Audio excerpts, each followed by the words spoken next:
ತುಂಬನೇ ಅದ್ಭುತವಾದ ಟಿಕ್ಕಾ ಬಿರಿಯಾನಿ ಈ ರೀತಿಯಲ್ಲಿ ರೆಡಿಯಾಗಿದೆ. ತುಂಬಾ ಚೆನ್ನಾಗಿರುತ್ತೆ, ನೀವು ನೋಡ್ಬೋದು. ತುಂಬ ಚೆನ್ನಾಗಿದೆ. ನೀವು ಒಮ್ಮೆ ಮನೇಲಿ ಟ್ರೈ ಮಾಡಿ. ಸುಲಭ ವಿಧಾನದಲ್ಲಿ ತೋರಿಸ್ಕೊಡ್ತಾ ಇದ್ದೀನಿ. ವಿಡಿಯೋ ತಡ ಮಾಡದೆ ಸ್ಟಾರ್ಟ್ ಮಾಡೋಣ. ನಮಸ್ತೆ ಎಲ್ಲರನ್ನು ಸುಸಿಸ್ ಕಿಚನ್ಗೆ ಸ್ವಾಗತ ಮಾಡಿಕೊಂಡು ಇವತ್ತು ಅದ್ಭುತವಾದ ಅಡುಗೆ ಮಾಡ್ತಾ ಇದ್ದೀನಿ. ಬನ್ನಿ ಹೇಗೆ ಮಾಡೋದು ನೋಡೋಣ.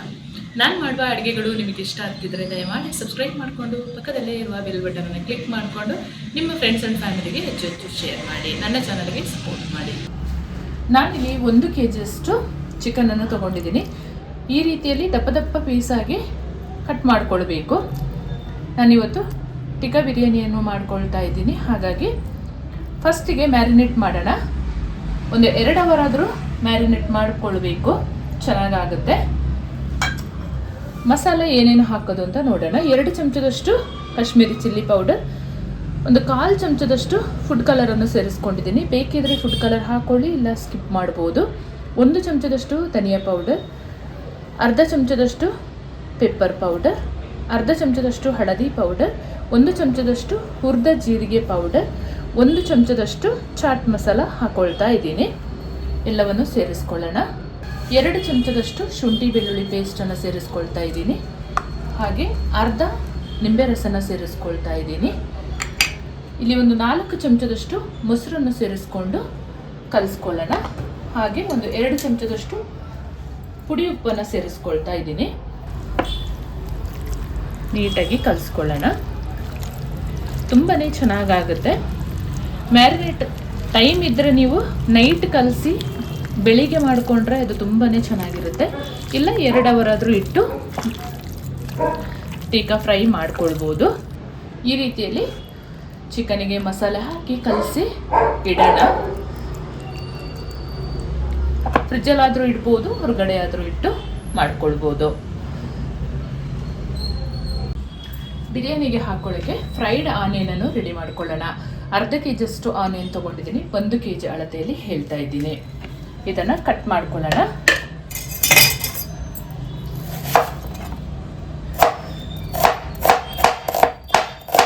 ಸ್ಲೈಸಾಗಿ ಸಣ್ಣದಾಗಿ ಕಟ್ ಮಾಡ್ಕೊಳ್ಬೇಕು.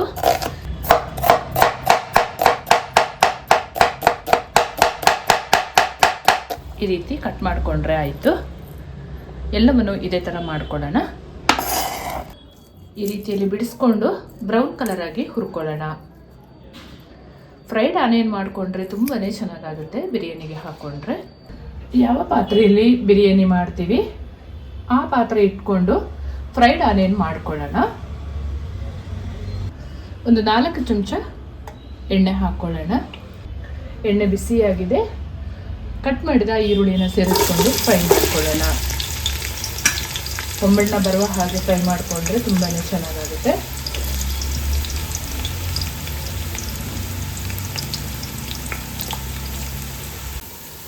ಈ ರೀತಿಯಲ್ಲಿ ಫ್ರೈಡ್ ಆನಿಯನ್ ರೆಡಿ ಆಗಬೇಕು. ಇದನ್ನೀಗ ತಗೊಳ್ಳೋಣ.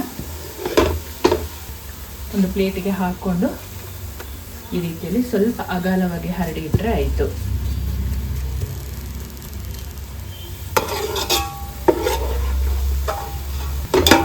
ಸ್ವಲ್ಪ ಆನಿಯನ್ನ ಇಲ್ಲೇ ಬಿಟ್ಟಿರ್ತೀನಿ ನಾನು.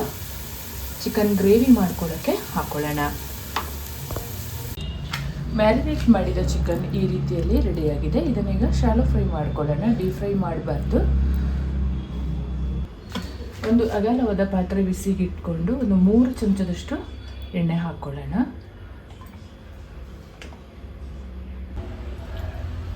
ಎಣ್ಣೆ ಬಿಸಿಯಾಗಿದೆ. ಚಿಕನ್ ಪೀಸಸ್ನ ಹಾಕ್ಕೊಂಡು ಚೆನ್ನಾಗಿ ಫ್ರೈ ಮಾಡ್ಕೊಳ್ಬೇಕು.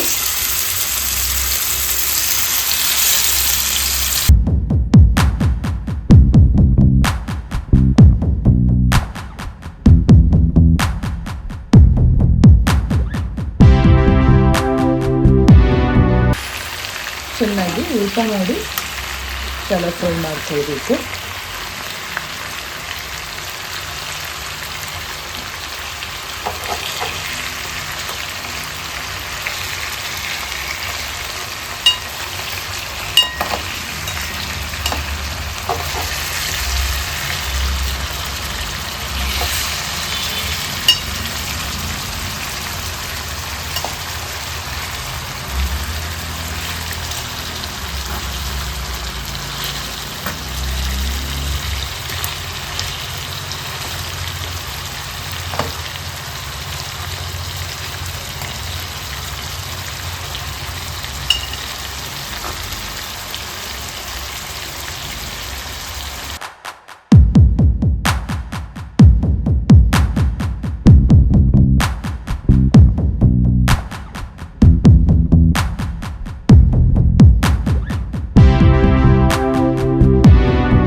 ಹದದಲ್ಲಿ ಫ್ರೈ ಆದರೆ ಸಾಕು. ಇವಾಗ ಮತ್ತೊಂದು ಬ್ಯಾಚ್ ಹಾಕೊಳ್ಳೋಣ. ಇದನ್ನು ತೆಗೆದು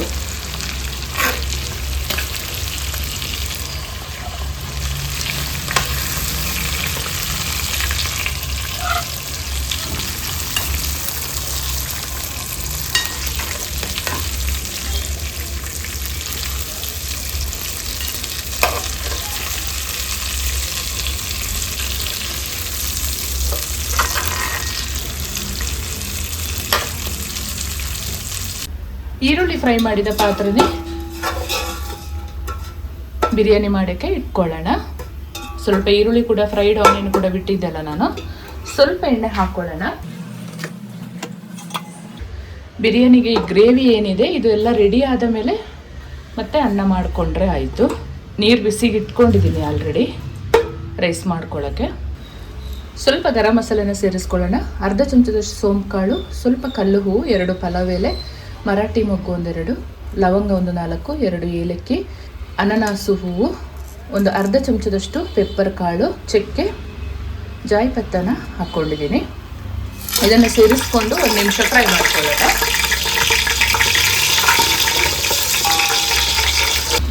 ನಾಲ್ಕು ಈರುಳ್ಳಿನ ಸ್ಲೈಸ್ ಆಗಿ ಕಟ್ ಮಾಡಿ ಇಟ್ಕೊಂಡಿದ್ದೀನಿ. ಅದನ್ನು ಸೇರಿಸ್ಕೊಳ್ಳೋಣ. ಟೊಮೆಟೊ ಚೆನ್ನಾಗಿ ಸಾಫ್ಟ್ ಆಗಬೇಕು. ಒಂದು 4 ಹಸಿಮೆಣಸಿನಕಾಯಿನ ಮಧ್ಯಕ್ಕೆ ಸೀಳಿ ಹಾಕೊಳ್ತಾ ಇದ್ದೀನಿ.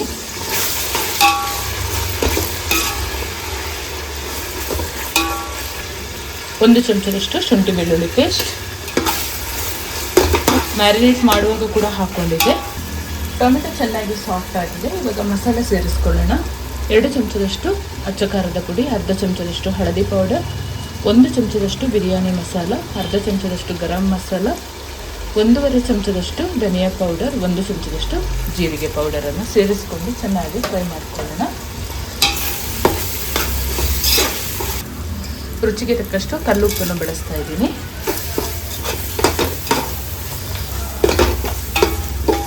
ಇನ್ನು ಮಿಕ್ಸ್ ಮಾಡ್ಕೊಳ್ಳೋಣ.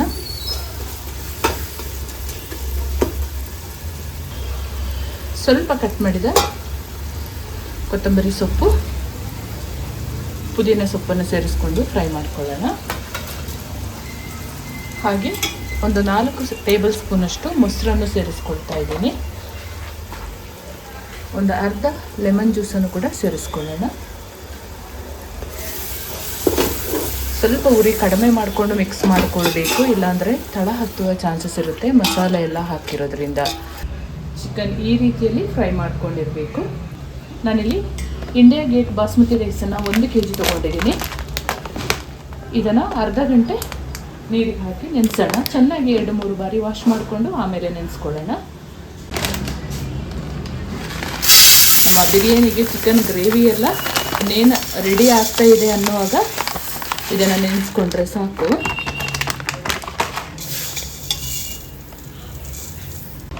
ಚೆನ್ನಾಗಿ ವಾಶ್ ಮಾಡಿಕೊಂಡು ಮುಳುಗುವಷ್ಟು ನೀರು ಹಾಕಿ ನೆನೆಯಕ್ಕಿಡೋಣ.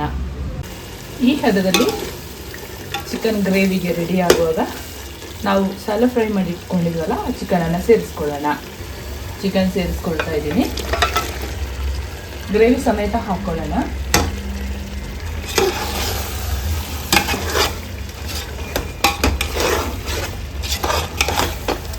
ಒಂದು 10 ನಿಮಿಷ ಮುಚ್ಚಿ ಬೇಯಿಸ್ಕೊಂಡ್ರೆ ಸಾಕು. ಅಷ್ಟೊತ್ತಿಗೆ ನಾವು ಅನ್ನ ರೆಡಿ ಮಾಡ್ಕೊಳ್ಳೋಣ.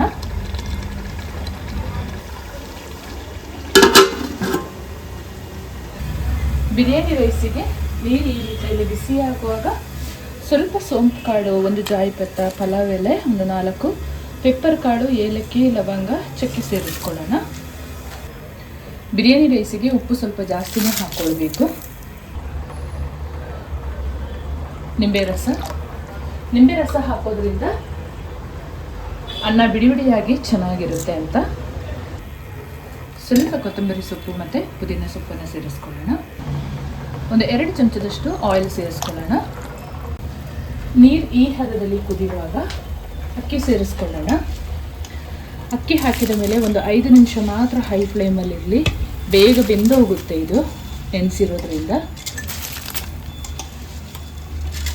ಒಂದು 80% ಇಲ್ಲಿ ಬೆಂದುವಾಗ ಇದನ್ನು ತೆಗೆದು ದಮ್ ಕಟ್ಟಿದರೆ ಆಯಿತು. ಅನ್ನ ನೋಡಿ ಈ ರೀತಿಯಲ್ಲಿ ಬೆಂದಿದೆ. ಇನ್ನೊಂದು 2 ನಿಮಿಷ ಬೇಯಬೇಕು, ಆಮೇಲೆ ದಮ್ ಕಟ್ಟುವಾಗ ಸರಿ ಹೋಗುತ್ತೆ. ಸಾಕಿದು ತಗೊಳ್ಳೋಣ ಈಗ.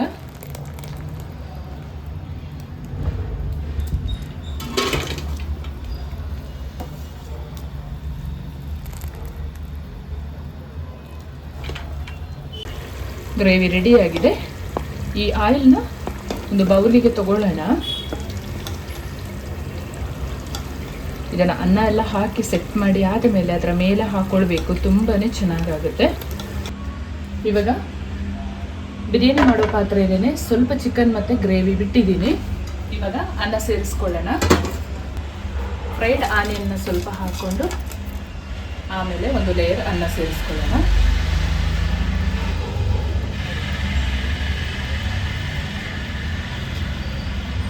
ನೀಟಾಗಿ ಸೆಟ್ ಮಾಡ್ಕೊಳ್ಬೇಕು.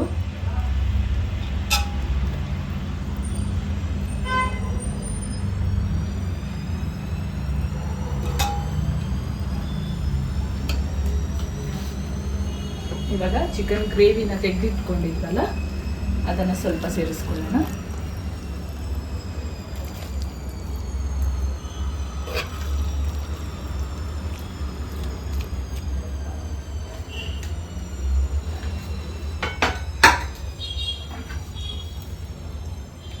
ಸ್ವಲ್ಪ ಕಟ್ ಮಾಡಿದ ಕೊತ್ತಂಬರಿ ಸೊಪ್ಪು ಮತ್ತು ಪುದೀನ ಸೊಪ್ಪನ್ನು ಸೇರಿಸ್ಕೊಳ್ಳೋಣ.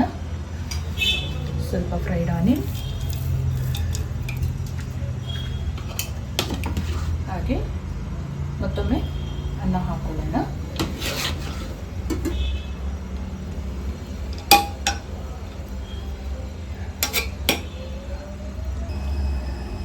ಗ್ರೇವಿಯಿಂದ ಆಯಿಲ್ ತೆಗೆದಿಟ್ಕೊಂಡಿದ್ದೀವಲ್ಲ ಅದನ್ನು ಸೇರಿಸ್ಕೊಳ್ಳೋಣ.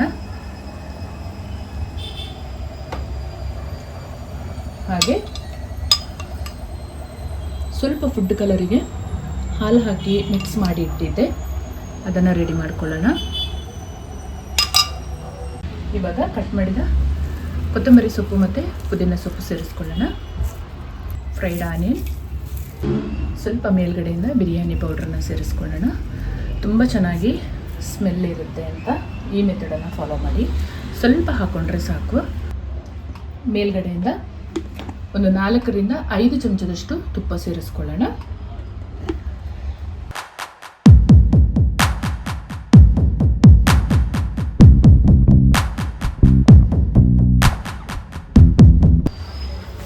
ನೀರೇನು ಅನ್ನದ ನೀರು ಪಾತ್ರೆ ಇತ್ತಲ್ಲ ಅದನ್ನೇ ದಮ್ ಕಟ್ಟಕ್ಕಿಡೋಣ. 15 ನಿಮಿಷ ಮಧ್ಯಮ ಉರಿಯಲ್ಲಿ ದಮ್ ಕಟ್ಟಿದರೆ ಸಾಕು. 15 ನಿಮಿಷ ಆಯಿತು ದಮ್ ಕಟ್ಟಿ. ನೋಡೋಣ ನಮ್ಮ ಬಿರಿಯಾನಿ ಹೇಗಿದೆ ಅಂತ. ಸ್ಟವ್ ಆಫ್ ಮಾಡಿದ ಮೇಲೆ ಕೂಡ ಇನ್ನು 15 ನಿಮಿಷ ಬಿಟ್ಟು ಆಮೇಲೆ ಟೇಸ್ಟ್ ಮಾಡ್ಕೊಳ್ಬೇಕು. ನೋಡಿ ನಮ್ಮ ಟಿಕ್ಕಾ ಬಿರಿಯಾನಿ ಈ ರೀತಿಯಲ್ಲಿ ರೆಡಿಯಾಗಿದೆ.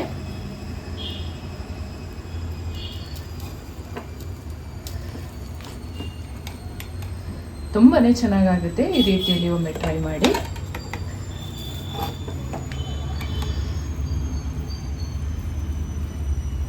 ಸ್ಟವ್ ಆಫ್ ಮಾಡಿಕೊಂಡು ಒಂದು 15 ಮಿನಿಟ್ಸ್ ಬಿಟ್ಟು ಆಮೇಲೆ ಟೇಸ್ಟ್ ಮಾಡೋಣ. ತುಂಬಾ ರುಚಿಯಾದ ಟಿಕ್ಕಾ ಬಿರಿಯಾನಿ ಈ ರೀತಿಯಲ್ಲಿ ರೆಡಿಯಾಗಿದೆ. ನೀವು ಒಮ್ಮೆ ಮನೇಲಿ ಟ್ರೈ ಮಾಡಿ, ತುಂಬಾ ಅದ್ಭುತವಾಗಿರುತ್ತೆ. ತುಂಬಾ ಅದ್ಭುತವಾದ ಟಿಕ್ಕಾ ಬಿರಿಯಾನಿ ಈ ರೀತಿಯಲ್ಲಿ ರೆಡಿಯಾಗಿದೆ. ತುಂಬಾ ಚೆನ್ನಾಗಿರುತ್ತೆ, ನೀವು ನೋಡ್ಬೋದು. ತುಂಬ ಚೆನ್ನಾಗಿದೆ. ನೀವು ಒಮ್ಮೆ ಮನೇಲಿ ಟ್ರೈ ಮಾಡಿ. ಸುಲಭ ವಿಧಾನದಲ್ಲಿ ತೋರಿಸ್ಕೊಡ್ತಾ ಇದ್ದೀನಿ.